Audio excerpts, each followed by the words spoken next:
जय हिंद। इतनी आसानी से थोड़ी नहीं मिलती है कोई मंजिल, उसके लिए आपको जिद्दी और लगनशील बनना पड़ता है।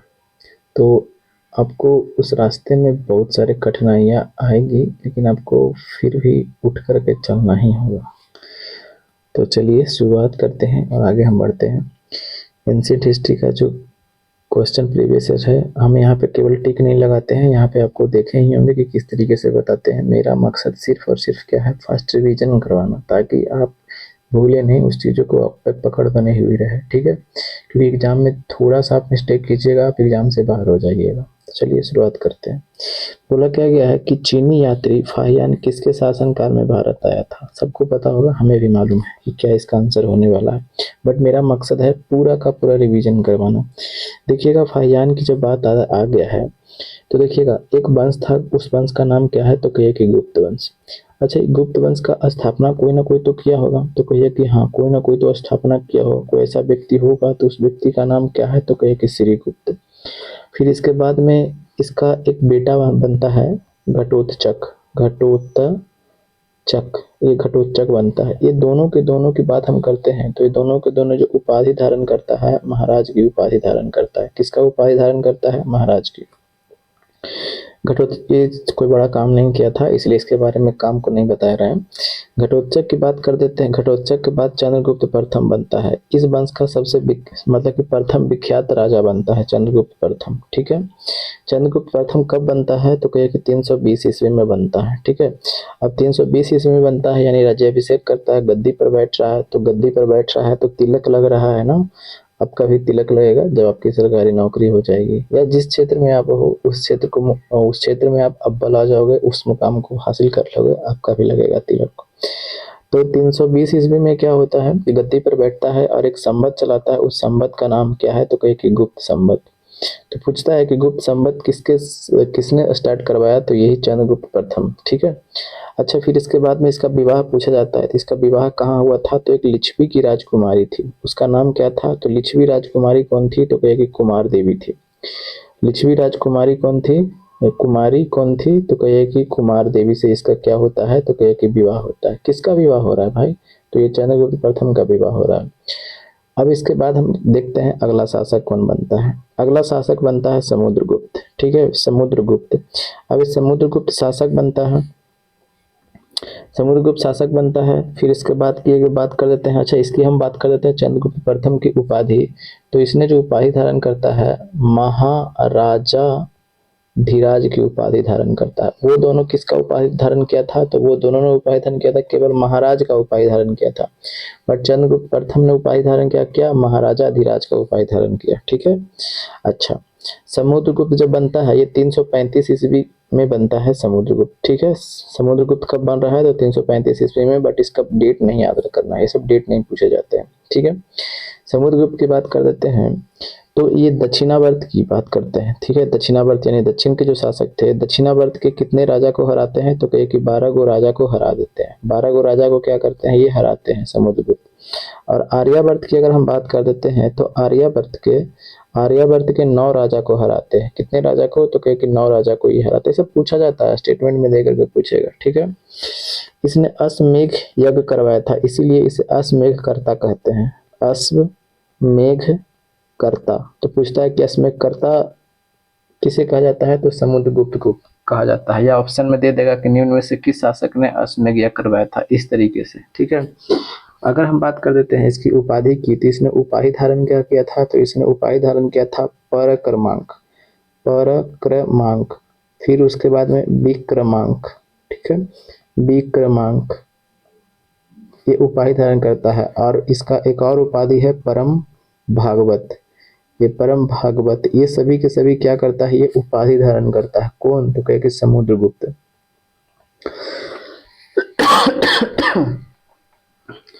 ठीक है, चलिए, सॉरी। अब देखिएगा, यहाँ के बाद हम आगे बढ़ते हैं इस पे। इसके दरबार में एक कवि रहता था, उस कवि का नाम क्या था, तो कहे कि कवि का नाम था हरिसेन। ठीक है, अब ये हरिसेन ने जो एक लेख लिखा था, वो कहाँ, तो इलाहाबाद के प्रशस्ति लेख। इलाहाबाद के प्रशस्ति लेख यहाँ पे मिलता है इसको। ठीक है, प्रशस्ति लेख। इसकी जानकारी आपको मिलती है किस कहाँ से, इलाहाबाद के प्रशस्ति लेख से आपको जानकारी मिलती है कि इसके दरबार में एक कवि रहता था, उस कवि का नाम क्या था, तो कहिए कि हरिसेन इस कवि का नाम था। ठीक है, यहाँ तक तो कोई दिक्कत नहीं है। अब समुद्रगुप्त के बाद जो राजा बनता है उस राजा के हम बात कर रहे हैं, तो वो बनता है कौन, तो कहिए कि चंद्रगुप्त द्वितीय।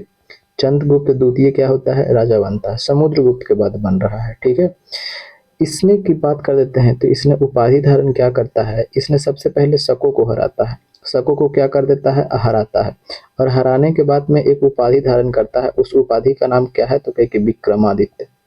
विक्रमादित्य, तो पूछता है कि विक्रमादित्य का उपाधि धारण किसने किया था, तो यही चंद्रगुप्त द्वितीय ने धारण किया था। इसके दरबार में कौन आया था, तो इसके दरबार में जो आया था फाहियान आया था। कौन आया था, तो कहे कि फाहियान आया था। ठीक है, फाहियान ये कौन था, तो कहे कि चीनी यात्री था। और हिंसन हर्षवर्धन के शासनकाल में आएगा। चीनी यात्री कौन था, तो ये फाहियान आया था। और हमें आंसर तो यही पूछा गया है ना, आंसर क्या पूछा गया है कि फाहियान किसके शासनकाल में भारत आया था, तो किसके शासन, कनिष्क में नहीं, चंद्रगुप्त मौर्य में नहीं, चंद्रगुप्त विक्रमादित्य। अभी हमने देखा कि विक्रमादित्य का उपाधि धारण किया किसको हराने के, शकों को हरा देता है, और उसके बाद में उपाधि धारण करता है विक्रमादित्य। ठीक है, तो चंद्रगुप्त विक्रमादित्य, तो इसका आंसर तो हो गया। और समुद्रगुप्त के बारे में भी हमने चर्चा कर लिया। इसने उपाधि क्या धारण किया था, तो कहे कि परक्रमांक की उपाधि धारण किया था। ठीक है, परम भागवत की भी उपाधि धारण किया था। ये सब देख रहे हैं ना, अगर सिर्फ हम आंसर लगा करके चल जाते हैं तो क्या आपको रिवीजन हो पाता, इसके बारे में हम अभी और चर्चा कर लेते हैं। ऐसा नहीं कि ऑप्शन तक पहुंच गए तो हम छोड़ देते हैं। ठीक है, इसके दरबार में 9 गो जो कवि रहते थे, ठीक है, वो 9 गो कवि समझिए कि वो विद्वान ही थे। ठीक है, 9 कवि कौन कौन रहते थे, जो जिनको नवरत्न कहा जाता है। क्या कहा जाता है, तो कहे कि नवरत्न। ये जो 9 गो विद्वान रहते थे उसका नाम पूछा जाता है कि फलाना आदमी जो थे किसके दरबार में रहते थे। ठीक है, तो इसका छोटा सा एक ट्रिक है, क्या है ट्रिक, जो हम बता देते हैं यहाँ पे। यहाँ पे हम लिख देते हैं, यहाँ पे हम लिख देते हैं क्या, केसी की बीबी सैड है ब्रो। केसी की बीबी, बीबी सैड है ब्रो, एस ए और डी, अब ब्रो, ब्रो समझते हैं ना, सीबीएसई वाला राजा बोलता है हाय ब्रो। चलिए, तो ब्रो को धर लेते हैं हम यहाँ पे। अब ब्रो को धर लिया तो यहाँ पे ब्रो से क्या हो जाएगा, तो कहे कि बेताल भट्ट। तो क्या पूछेगा कि बेताल भट्ट किसके दरबार में रहते थे, तो यही चंद्रगुप्त द्वितीय से। डी से क्या हो जाएगा, तो कहे कि धनवंतरी। धनवंतरी किसके दरबार में, तो यही चंद्रगुप्त द्वितीय के। ए से क्या हो जाएगा, तो कहे कि अमर सिंह। अमर सिंह किसके दरबार में, यही चंद्रगुप्त द्वितीय के दरबार में। एस से क्या, तो कहे कि शंकु किसके दरबार में, तो ये चंद्रगुप्त द्वितीय के दरबार में। और ये बररुचि किसके दरबार में, तो इसके दरबार में, ये चंद्रगुप्त द्वितीय के दरबार में। और एक ठो और क्या है, अच्छा ध्यान आ जाएगा, ये के से आपका क्या हो जाएगा, तो कहे कि कालिदास। कालिदास। और सी से आपका क्या हो जाएगा, तो कहे कि छपनक। और एक ठो और बी से क्या था, ध्यान से उतर रहा है, बररुचि है, और एक ठो बी से ध्यान से उतर रहा है, बररुचि। चलिए आ जाएगा ध्यान में, ठीक है ना, क्योंकि दिमाग से अचानक से लिप कर गया। चलिए ठीक है, यहाँ तक अभी रखते हैं, ध्यान आ जाएगा। अब देखते हैं, या आप देख लीजिएगा अगर ध्यान में नहीं आया तो, कम से कम इतना तो आपको ये ध्यान में है ना। और एक ठो और जो है वो बता देते हैं, नौमा जो ट्रिक में नहीं बैठता है घटक पर। ठीक है, वो ट्रिक में नहीं बैठता है, उसका नाम क्या है, घटक पर। ये 9 को 9 जो है, ये नवरत्न जो है, ये किसके दरबार में रहते थे, ये चंद्रगुप्त द्वितीय के दरबार में रहते थे। ठीक है, कोई दिक्कत तो नहीं है, नहीं। अच्छा, चंद्रगुप्त द्वितीय के बाद में कौन बनते हैं, तो चंद्रगुप्त द्वितीय के बाद में बनते हैं कौन, तो कहिए कि ये बनता है कुमारगुप्त। ठीक है, कौन बनते हैं, तो कहिए कि कुमारगुप्त। अब ये कुमारगुप्त जो होते हैं भाई ना, ये नालंदा विश्वविद्यालय का क्या करवाते हैं, निर्माण करवाते हैं। ये कब बन रहे हैं, तो 415 ईस्वी में बन रहे हैं। कब, 415 ईस्वी में ये बन रहे हैं। ठीक है, 415 ईस्वी में बनते हैं, यहाँ पे लिख दिया। और फिर उसके बाद में नालंदा विश्वविद्यालय क्या करवाते हैं, विश्वविद्यालय का ये निर्माण करवाते हैं। इसके शासनकाल में हमें जो किताब में पढ़ना है यही चीज के बारे में है। फिर उसके बाद में बनते हैं कौन, तो कहिएगा स्कंदगुप्त। स्कंदगुप्त की अगर हम बात कर देते हैं, तो स्कंदगुप्त जब बनता है तो गिरनार पर्वत पर, कहाँ पे, तो कहे कि गिरनार पर्वत पर क्या होता है, सुदर्शन जो झील आप जानते हैं। ठीक है ना। गिरनार पर्वत पर क्या है, तो कहेगी सुदर्शन झील। अब ये सुदर्शन झील का क्या करवाते हैं, ये मरम्मत करवाते हैं। सुदर्शन झील का क्या करवाते हैं, तो कहेगी मरम्मत करवाते हैं।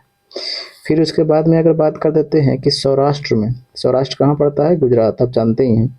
सौराष्ट्र में जो राज्यपाल को नियुक्त करते हैं उसका नाम क्या था, परमदत्त। तो परमदत्त को क्या करते हैं, परमदत्त को वहाँ पे नियुक्त करते हैं राज्यपाल, ठीक है। और यही स्कंदगुप्त के शासनकाल में ही सबसे मेन जो था वो पूछा जाता है कि इसी के शासनकाल में जो था आपका हुनों का आक्रमण हुआ था। तो पूछेगा कि हुनों का आक्रमण किसके शासनकाल में होता है, तो हुनों का आक्रमण, तो हुनों का आक्रमण किसके शासनकाल में हो रहा है, तो ये आपको स्कंदगुप्त के शासनकाल में हो रहा है। यहाँ तक तो कोई दिक्कत तो नहीं है, तो नहीं, कोई दिक्कत भी नहीं है। अब देखते हैं हम इसका अंतिम शासक का। तो इसका अंतिम शासक की अगर हम बात कर देते हैं तो गुप्त वंश का अंतिम शासक जो था, अंतिम शासक उसका नाम पूछा जाता है, ठीक है। अंतिम शासक कौन था, तो था विष्णुगुप्त। कौन था वो दोस्त, तो कहिए कि विष्णुगुप्त था। यहाँ तक तो कोई दिक्कत तो नहीं है। चलिए आगे बढ़ते हैं, अगले पर चलते हैं। तो इसका आंसर तो आपको पता हो गया, इतना रिवीजन भी हो गया, ठीक है। चलिए अगला क्वेश्चन क्या बोला गया है, अगला क्वेश्चन जो देख लेते हैं कि भगवान महावीर का जन्म कहाँ हुआ था। अब देखते हैं भगवान महावीर के बारे में। तो भगवान महावीर कौन धर्म से संबंधित है, तो कहिए कि ये जैन धर्म से संबंधित है, ठीक है। और जैन धर्म में कितने तीर्थंकर हुए हैं, तो कहिए कि 24 गो तीर्थंकर हुए हैं, 24 तीर्थंकर। तो पहला तीर्थंकर का नाम क्या है, तो पहला तीर्थंकर का नाम है ऋषभदेव, ठीक है। और दूसरा तीर्थंकर का नाम क्या है, तो कहिए कि अजीतनाथ, ठीक है। और तीसरा तीर्थंकर की अगर हम बात कर देते हैं तो तीसरा तीर्थंकर का नाम क्या है, तो कहिए कि संभवनाथ नाम है, ठीक है। संभवनाथ नाम है। अब इसके प्रतीक की अगर हम बात कर देते हैं तो ऋषभदेव का प्रतीक क्या है, तो कहिए कि सांड। अजीतनाथ का प्रतीक क्या है, तो कहिए कि हाथी। और ये संभवनाथ का प्रतीक क्या है, तो संभवनाथ का प्रतीक आपको घोड़ा मिल जाएगा देखने को, ठीक है। अच्छा क्या हमें 24 को 24 याद करना है, नहीं 24 नहीं पूछा जाता है। 21वां की अगर हम बात कर देते हैं तो 21वां कौन थे, तो कहिए कि नमीनाथ थे, ठीक है। 22वां की अगर हम बात कर देते हैं तो 22वां कौन थे, तो कहिए कि अरिष्ट नेमी थे, ठीक है, अरिष्ट नेमी। अरे भाई ऐसे क्या होता है यार। 22वां कौन थे भाई, यहाँ पे देखिए 22वां कौन थे, तो कहिए कि अरिष्ट नेमी। कोई दिक्कत। 23वां की अगर हम बात कर देते हैं तो 23वां कौन थे, तो कहिए कि पार्श्वनाथ। और 24वां की बात कर देते हैं तो 24वां कौन थे, तो कहिए कि महावीर, ठीक है। अगर हम बात कर देते हैं तो इनका प्रतीक चिन्ह क्या था, तो कहिए कि नील कमल, नील कमल। और अरिष्टनेमी का क्या था प्रतीक चिन्ह, तो शंख। और ये पार्श्वनाथ का क्या था, सर्प। और इनका महावीर का क्या था, तो सिंह, ठीक है। अब देखते हैं हम थोड़ा चर्चा महावीर की कर रहे हैं क्योंकि महावीर के बारे में पूछा गया है, ठीक है। तो महावीर की जब हम बात कर देते हैं तो महावीर का जन्म सबसे पहले कब होता है वो आपको बताइएगा। जन्म की अगर हम बात कर देते हैं तो इनका जन्म होता है 540 ईसा पूर्व में। अच्छा कहाँ में होता है, तो कुंडग्राम में होता है। कहाँ, तो कहे कि कुंडग्राम में होता है। पेन ना बड़ा तकलीफ दे रहा है, क्या करें। 540 ईसा पूर्व में होता है, कहाँ पे होता है, तो कहे कि कुंडग्राम में, कुंडग्राम। अरे यार ये कुंडग्राम कहाँ पड़ता है, वैशाली जिला में पड़ता है। कहाँ पड़ता है, तो कहे कि वैशाली जिला में ये कुंडग्राम आपको देखने को मिलता है, ठीक है। अच्छा हम बात कर देते हैं इनके पिता का नाम क्या था, पूछा जाता है एग्जाम में। इनके पिता की अगर हम बात कर देते हैं तो इनके पिता का नाम क्या था, तो इनके पिता का नाम सिद्धार्थ था, ठीक है। इनके पिता का नाम क्या था, सिद्धार्थ था। और याद कीजिएगा बुद्ध भगवान में जब हम पढ़ेंगे बौद्ध धर्म में तब उनके बचपन का नाम सिद्धार्थ हो जाएगा, यानी गौतम बुद्ध के बचपन का नाम क्या था, सिद्धार्थ था। और इनके बचपन का हम नाम कर देते हैं तो बचपन का नाम हम अगर कर देते हैं तो इनका बचपन का नाम क्या था, तो कहिए कि वर्धमान था। इनके बचपन का नाम क्या था, तो वर्धमान इनके बचपन का नाम था, ठीक है।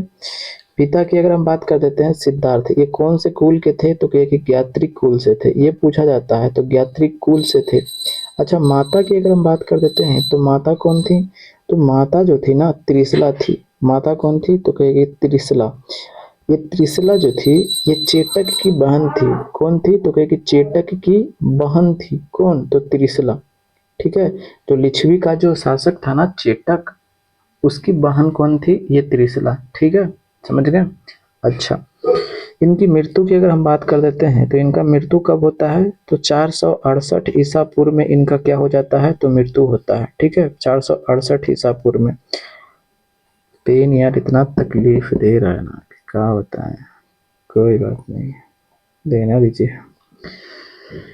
हम बात कर रहे हैं किसकी, तो ये मृत्यु 400 किसका, 468 ईसा पूर्व में इनका मृत्यु होता है।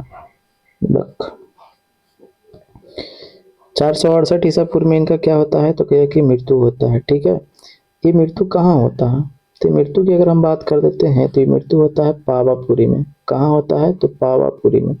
यहाँ तो कोई दिक्कत नहीं है, अच्छा कोई दिक्कत भी नहीं है। अब हम बात कर देते हैं कि जो ये पार्श्वनाथ जो थे ना, पार्श्वनाथ, चलिए पार्श्वनाथ जो थे, ये पार्श्वनाथ, ठीक है, पार्श्वनाथ, इन्होंने 4 महाव्रत दिया था। कितने महाव्रत दिया था, तो कहे कि 4 महाव्रत दिया था। वो 4 महाव्रत क्या क्या था, 4 महाव्रत था, पहला था सत्य, कि हमेशा सत्य बोलो। दूसरा महाव्रत क्या था, अहिंसा था। ठीक है, और तीसरा महाव्रत क्या था, तो कहे कि अस्तेय था, हम बताएंगे कि क्या होता है। और चौथा महाव्रत का था क्या, अपरिग्रह था, अपरिग्रह। सत्य मतलब कि हमेशा सत्य बोलो, अहिंसा मतलब हिंसा नहीं करो, अस्तेय मतलब झूठ नहीं बोलो। ठीक है, और अपरिग्रह मतलब कि धन का इकट्ठा नहीं करो। ठीक है, ये 4 व्रत दिए थे कौन, पार्श्वनाथ। लेकिन जो 5वां महाव्रत जोड़ते हैं ब्रह्मचर्य, ब्रह्मचर्य, ये ब्रह्मचर्य जो कौन जोड़ते हैं, तो ये जो 5वां महाव्रत जोड़ेंगे तो ये महावीर जोड़ेंगे। ठीक है, तो ये पूछा जाता है आपसे क्वेश्चन, तो ये 5वां महाव्रत जोड़ने वाले व्यक्ति कौन है, तो ये महावीर है।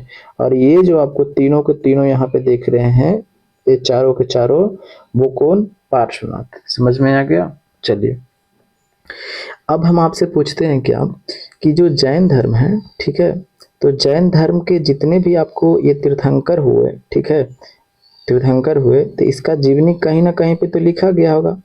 तो हाँ, तो उस तीर्थंकर जीवनी जो लिखा गया उसमें उस कौन से किताब में लिखा गया है, तो उसका नाम क्या है, तो कहेगी कल्प सूत्र।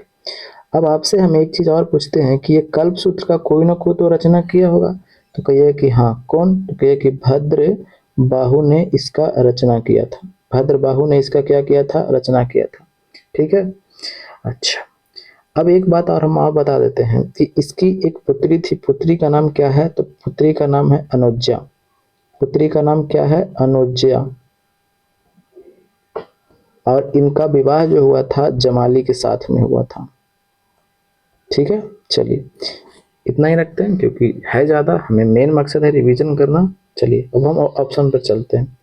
हमें जो पूछा गया क्वेश्चन उसकी हम चर्चा करते हैं। भगवान महावीर का जन्म कहाँ हुआ था, अभी हमने देखा कहाँ पे हो रहा है, तो कहे कि कुंडग्राम में हो रहा है।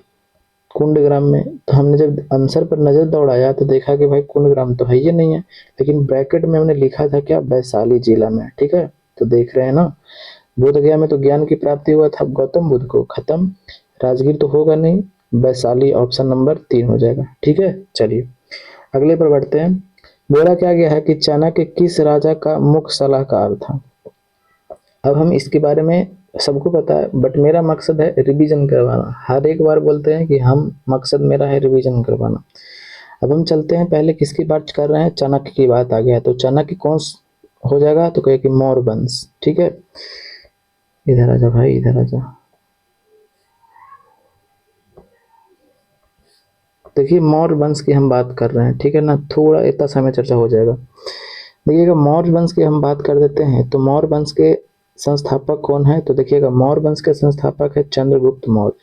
यहाँ तक तो पता है, चंद्रगुप्त मौर्य। ठीक है, चंद्रगुप्त मौर्य, ये 322 ईसा पूर्व में क्या होता है, गद्दी पर बैठता है।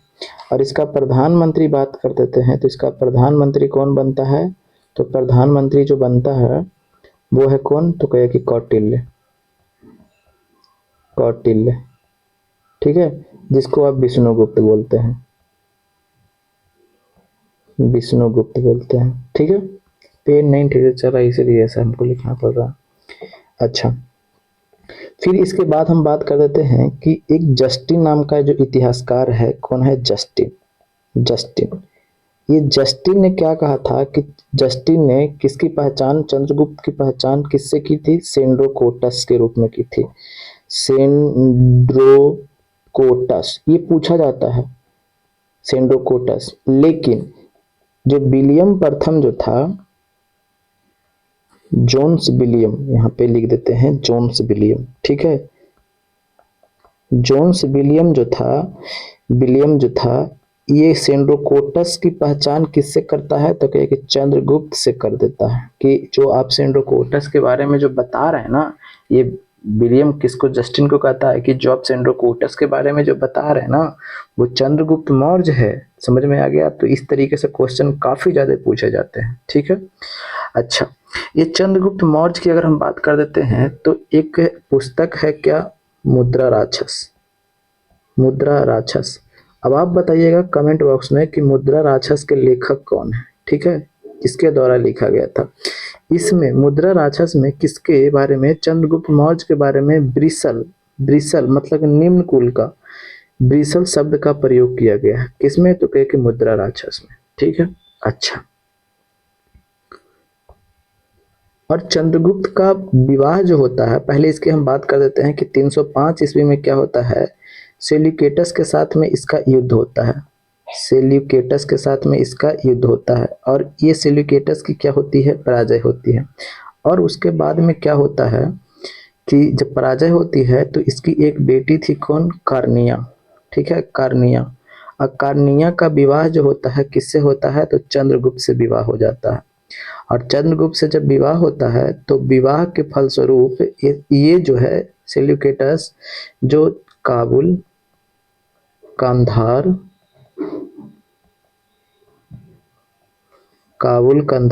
मकरान और हेरात, ये क्या होता है? ये दहेज के रूप में चंद्रगुप्त को मिलता है। किसके रूप में? तो कहे कि दहेज के रूप में। और इसके साथ में एक राजदूत आता है, उस राजदूत का नाम क्या है वो बताइएगा। उस राजदूत का नाम जो है, उस राजदूत आता है, उस राजदूत का नाम क्या है? तो कहे कि उसका नाम है मेगास्थनीज। मेगास्थनीज। अब ये मेगास्थनीज ने एक पुस्तक लिखा है, उस पुस्तक का नाम क्या है? तो कहे कि इंडिका। ये पूछा जाता है क्वेश्चन, ये सब जो घेर देते हैं ना, वो काफी ज्यादा इंपॉर्टेंट है, ठीक है। इंडिका किसके द्वारा लिखा गया है? मेगास्थनीज के द्वारा। अब हम बात कर रहे हैं विष्णुगुप्त की। तो विष्णुगुप्त जो है एक पुस्तक लिखता है, उस पुस्तक का नाम क्या है? विष्णुगुप्त एक पुस्तक लिखता है, यहाँ पे आते हैं, ठीक है। विष्णुगुप्त एक पुस्तक लिखता है, उस पुस्तक का नाम क्या है? तो कहे कि अर्थशास्त्र। अर्थशास्त्र ये पुस्तक लिखता है। अब ये अर्थशास्त्र जो पुस्तक लिखता है, इसमें इकोनॉमी से कोई चर्चा इसमें नहीं किया गया, ये राजनीतिक से संबंधित है, ठीक है। किसके द्वारा लिखा जाता है? ये कौटिल्य के द्वारा। इसमें बोला गया है ना कि राज्य के 7 अंग होते हैं। क्या होते हैं? राज्य के 7 अंग होते हैं, ठीक है, जिसको आप सप्तांग कहते हैं।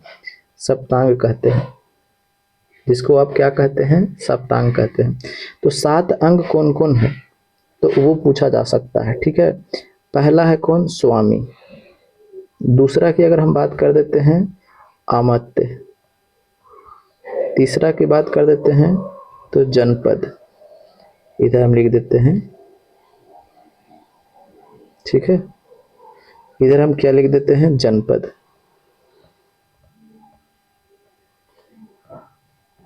चौथा है दुर्ग, कोष, फिर दंड, जिसको आप सेना भी बोलते हैं,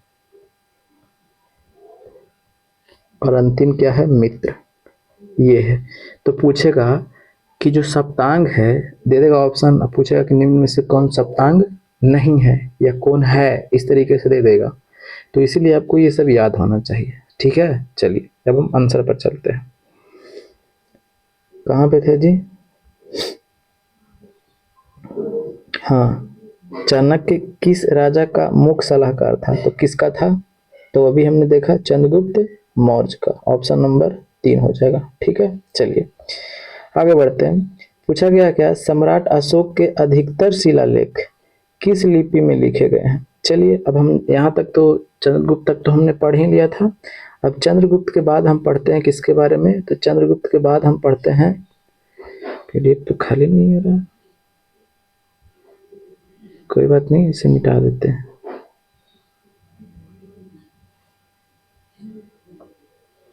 देखिएगा, अब हम किसके बारे में पढ़ लेते हैं, चंद्रगुप्त के बारे में तक तो पढ़ लिया था, अभी देखते हैं। अब चंद्रगुप्त के बाद जो बनता है, इसका बेटा बनता है कौन, चंद्रगुप्त का मृत्यु हो जाता है, ठीक है। उसके बाद में क्या होता है कि बिंदुसार बनता है, क्या, शासक बनता है। और बिंदुसार के बारे में जो हम बात कर लेते हैं, कर ही लेते हैं। इससे क्या बोला जाता है, तो कहे कि अमित्रघात के नाम से जानता है, अमित्रघात।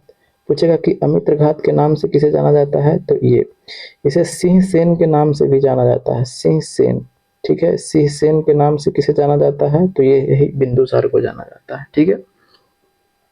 अमित्रघात का अर्थ होता है शत्रुओं को नाश करने वाला, ठीक है। फिर इसके बाद में हम अगली चर्चा कर लेते हैं किसका, अशोक का। और अशोक की जब हम बात कर देते हैं, तो अशोक का जो जानकारी हमें, यानी मौर्य सबकी जानकारी जो हमें मिलती है, वो सब शिलालेख से ही मिलती है। यानी अशोक के द्वारा शिलालेख काफी संख्या में, काफी मात्रा में अशोक का शिलालेख मिला है। इसी चलते हमें मौर्य वंश की जानकारी हमें मिलती है, और अशोक के बारे में भी जानकारी मिलता है, शिलालेख से ही मिलता है। हम बात कर देते हैं अशोक शासक कब बनता है, तो कहे कि 269 ईसा पूर्व। इसका डेट आपको एकदम ध्यान रखना। देखिएगा, हर बार हम एंशिएंट में डेट नहीं बताते हैं, लेकिन इसका पूछा जाता है 269 ईसा पूर्व में ये क्या होता है, तो कहिए कि गद्दी पर बैठता है, ठीक है। इसका बड़ा भाई था सुसीम। ये सुसीम को, इसका बड़ा भाई सुसीम जो था, जैसे में बिंदुसार जब था शासक, तो जो तक्षशिला आप देख रहे हैं ना, तक्षशिला जो आज पाकिस्तान में पड़ता है, तक्षशिला में 2 बार विद्रोह हुआ था। तो पहला बार जब विद्रोह होता है ना, तो पहला विद्रोह को दबाने के लिए सुसीम को भेजा जाता है, और फिर दूसरा विद्रोह होता है तो किसे भेजा जाता है, अशोक को भेजा जाता है, ठीक है। चलिए, और ये पूरी तरह से दबा देता है अशोक, फिर गद्दी पर बैठता है। इसका जो जो शिलालेख है, इस अशोक का अशोक नाम मिलता है, ठीक है। अशोक का अशोक नाम मिलता है कौन से शिलालेख में, तो वो पूछा जाता है मास्की, गुर्जरा, नेट्टूर और उद्गोलम। ये जो आप जो 4 गो जो शिलालेख देख रहे हैं, इसमें अशोक का नाम अशोक लिखा हुआ मिला है। ये सभी जो शिलालेख जो देख रहे हैं, ये एकदम रट जाइए इसको। मास्की, गुर्जरा, नेट्टूर और उद्गोलम में जो नाम मिलता है अशोक का, वो अशोक मिलता है, ठीक है। हम बात कर देते हैं कि इसके शिलालेख की अगर हम बात कर देते हैं, तो इसका शिलालेख जो लिखा गया था, कौन कौन सा लिपि में लिखा गया है, तो देखिएगा, ग्रीक लिपि में लिखा गया है, ग्रीक, अरमाइक, इस तरफ लिखते हैं, ठीक है। अशोक का शिलालेख यहाँ पे हम कर देते हैं, ठीक है। अशोक का शिलालेख, अब कौन कौन लिपि में लिखा गया है वो हम बात कर देते हैं, लिपि में, ठीक है। कौन कौन से लिपि में लिखा गया है, ग्रीक, अरमाइक, फिर उसके बाद में आपको ब्राह्मणी, और एक ठो और क्या है, खरोष्ठी, ठीक है। अब देखते हैं, सबका हम चर्चा करते हैं। यहाँ पे ग्रीक और अरमाइक जो लिपि मिलता है, ठीक है, ये आपको अफगानिस्तान से मिला है। ग्रीक और अरमाइक जो है, ये आपको कहाँ से मिला है, ये अफगानिस्तान से मिला है। खरोष्ठी की बात कर देते हैं, तो खरोष्ठी मिलता है कहाँ से, मानसेहरा से, ये पाकिस्तान में पड़ता है, सेहरा से। और क्या है, एक सैखोवाबाद से।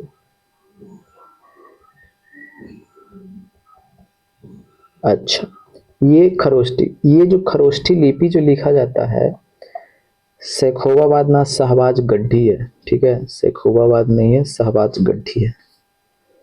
कौन से है, शहबाज गढ़ी से मिलता है, शहबाज गढ़ी से। तो पूछेगा कि मानसेहरा से अशोक का कौन सा लिपि मिलता है, तो खरोष्ठी। शहबाज गढ़ी से कौन सा, तो खरोष्ठी। और भारत के अधिकांश क्षेत्र से आपको किसका मिलेगा, ब्राह्मणी लिपि मिलेगा। ब्राह्मणी लिपि आपको भारत के अधिकांश क्षेत्र से मिलेगा, ठीक है। ब्राह्मणी लिपि की अगर बात कर देते हैं तो लिखा कैसे जाता है, तो लिखा जाता है बाईं से दाईं ओर, बाईं से दाईं ओर, और ये खरोष्ठी दाईं से बाईं ओर, ठीक है, कोई दिक्कत नहीं। चलिए अब हम क्वेश्चन पर चलते हैं। क्वेश्चन क्या बोला गया है कि सम्राट अशोक के अधिकतर शिलालेख किस लिपि में मिले हैं, तो अधिकतर हमने बताया किससे, तो ब्राह्मणी लिपि में, ऑप्शन नंबर 1। चलिए आगे बढ़ते हैं।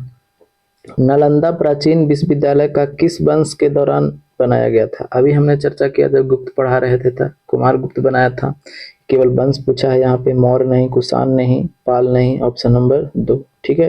तो इसीलिए हम वहाँ पे डिटेल्स बता दिए, ठीक। आगे देखते हैं, गौतम बुद्ध का जन्म कहाँ हुआ था, तो गौतम बुद्ध का जन्म तो काफी आसान सा क्वेश्चन है। गौतम बुद्ध का जन्म कहाँ होता है, तो लुम्बिनी में होता है, ठीक है। इनका जन्म कब होता है, तो कहे कि 563 ईसा पूर्व में इनका जन्म होता है, और 483 ईसा पूर्व में इनका क्या हो जाता है, तो कहे कि मृत्यु हो जाता है। इनका जन्म लुम्बिनी में होता है, ठीक है। और कुशीनगर में इनका क्या हो जाता है, तो कहे कि देहांत हो जाता है, कुशीनगर में इनका देहांत हो जाता है। प्रथम उपदेश कहाँ दिए थे, तो कहे कि सारनाथ में प्रथम उपदेश देते हैं। और श्रावस्ती में सबसे ज्यादा, कौशल की जो राजधानी है श्रावस्ती, सबसे ज्यादा उपदेश वहीं देते हैं। इसका आंसर क्या हो जाएगा, 4 हो जाएगा। टाइम ज्यादा हो रहा है इसलिए हम डिटेल्स नहीं चर्चा कर रहे हैं।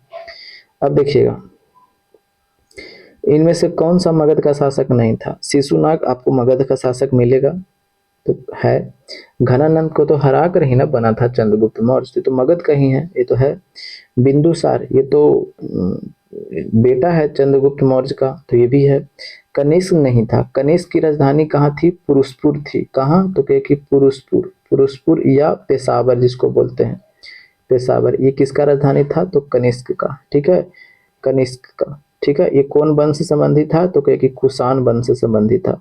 ये जब शासक बना था तो 78 ईस्वी में इसका राज्याभिषेक हुआ था। 78 ईस्वी, ध्यान दीजिएगा, ईस्वी 78 ईस्वी में राज्याभिषेक हुआ था, और एक संवत चलाया था। उस संवत का नाम क्या है, तो कहे कि शक संवत। और यही शक संवत को भारत सरकार क्या किए हुए है, अपनाए हुए है। इसका प्रथम माह जो बात बोलते हैं तो क्या होता है, तो कहे कि चैत्र होता है। इसको चैत हम लोग अपनी भाषा में बोलते हैं, ठीक है। आगे देखते हैं, दीदारगंज यक्षिणी की किस काल की है, यानी दीदारगंज से आपको मूर्ति मिली है, ठीक है। ये दीदारगंज से आपको मूर्ति मिली है यक्ष और यक्षिणी की। किसकी मूर्ति मिली है, यक्ष और यक्षिणी की मूर्ति मिली है। तो पूछा जाता है कि यक्ष और यक्षिणी की जो मूर्ति मिली है यह किस काल से संबंधित तो हो सकता है, जब खुदाई हुआ था तब। तो इतिहासकारों ने बताया है कि इसका जो काल जो है ये मौर्य से संबंधित है। किसके संबंधित है, तो मौर्य वंश से संबंधित है, ठीक। चलिए, तो इसका आंसर हो जाएगा ऑप्शन नंबर 3 हो जाएगा।